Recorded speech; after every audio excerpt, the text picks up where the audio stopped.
Hey, I know things are hard right now. You're probably tired of pretending everything's fine, tired of checking your bank account and seeing nothing but numbers in red, tired of smiling when someone asks, "How's it going?" while you're silently calculating how to make $27 stretch for the next 5 days. But let me tell you something you may not have heard in a while. You are not alone, and more importantly, this is not the end of your story. I want to share something with you. Not advice, not some cheesy motivational quote, just stories, real stories. Stories of people who stood exactly where you are now, maybe even deeper in the hole. And yet, they climbed out, not in a day, not with luck, but with persistence, grit, and a quiet refusal to quit. Let's start with a man named Chris Gardner. You might have heard of him. His story was turned into a movie, The Pursuit of Happiness, with Will Smith playing his role. Chris was homeless, sleeping in subway bathrooms, with his young son. He had nothing. No job, no savings, no one coming to rescue him. But what he did have, determination. He took an unpaid internship at a brokerage firm, worked harder than anyone else, and eventually became a multi-millionaire stockbroker. His story isn't famous because he got rich. It's famous because he didn't let his situation define his worth. Then there's J.K. Rowling, the author of Harry Potter.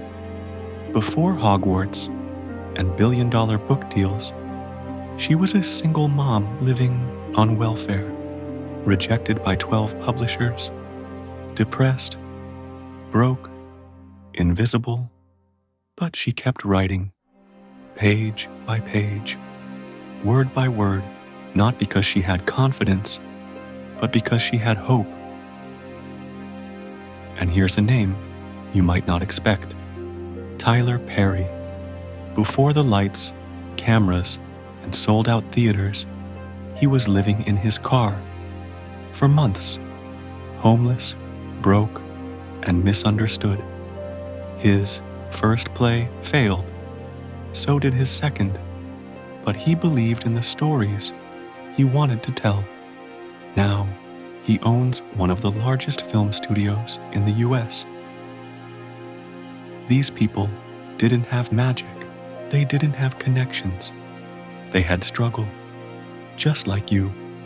I'm not saying this to minimize what you're going through. Not at all. I know there are nights when sleep doesn't come because your mind won't stop racing. I know there are days you can barely look in the mirror without hearing all the voices that say you've failed. But here's what those voices don't know. You're still here. You haven't quit. You're still waking up, still searching, still trying to find a way. That's courage. That's strength. You might not feel brave, but showing up when everything feels broken is one of the bravest things a person can do. You know what I've learned? Sometimes the biggest breakthroughs come right after the hardest seasons. Struggle sharpens us. Pain wakes us up.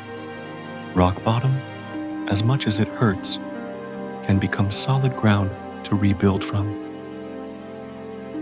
Maybe you've been applying for jobs and no one's calling back. Maybe you're working 2 jobs and still can't make rent. Maybe you had dreams you had to put on hold just to survive. That's okay. Surviving is a victory. Don't let anyone make you feel small for that. But don't stop there. Keep building. Keep learning. Even if it's 5 minutes a day. Read. Learn a new skill. Write down your ideas. Work on something that's yours, even if no one sees it yet. You know what makes stories powerful? The turning point. The moment when everything looked like it was over. And then against the odds, something shifted. That moment is coming for you. I don't know when, I don't know how, but if you keep going, you'll get there.